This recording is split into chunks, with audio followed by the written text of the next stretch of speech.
Meteorologist Chris Bianchi has been talking about all the moisture that's packed into this storm and how that falls, when it falls, where it falls. Well, that's still a bit of a mystery at this point, depending on the forecast, right, Chris? Exactly here, Tom. And Tom and Kevin, I think this is one of the things that's going to stand out about this storm is just the amount of heavy moisture and the amount of water that is embedded within that snow that's going to fall. We've had that over the last couple of weeks. This is the storm from early February where we had a lot of water content. I remember it was that Saturday where it snowed heavily for about kind of 5-6 hours. It was first Saturday of February. And for us in Denver, we picked about an inch of liquid out of that storm. Mountains seeing a lot of that as well. Now, this upcoming storm, take a look at this. Here's the amount of water that we've got forecast. Now, this is one computer forecast model.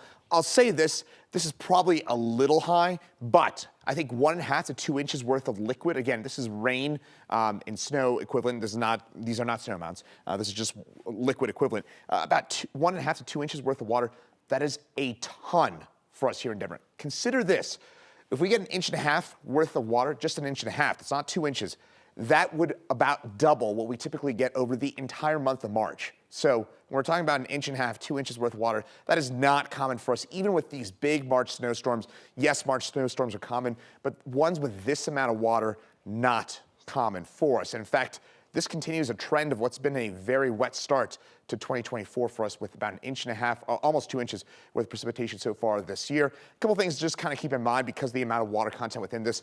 Deal with those loose branches now because they could weigh down pretty quickly, and prepare to clear those roofs off because they are difficult to shovel. So a couple things to consider for you here as we head over the next little while here, Tom and Kim. Again, loose limbs and branches. And final note is I'm really concerned about that in the foothills. That's where we have the potential. I don't say this lightly for a crippling snowstorm because we have up there possibly 3 to 4 feet worth of snowfall possible.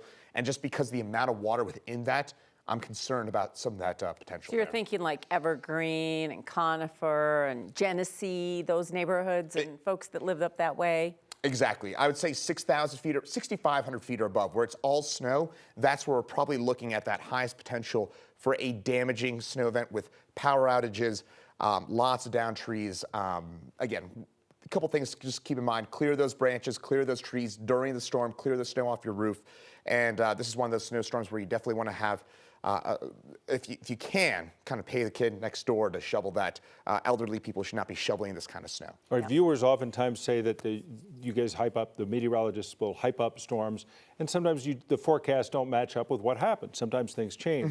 This is a serious storm coming our way as far as the impact it might have. I'd say that in the foothills, that is a lock. That in the foothills, we're going to be talking about at least 2 feet of snow somewhere, if not 3 feet.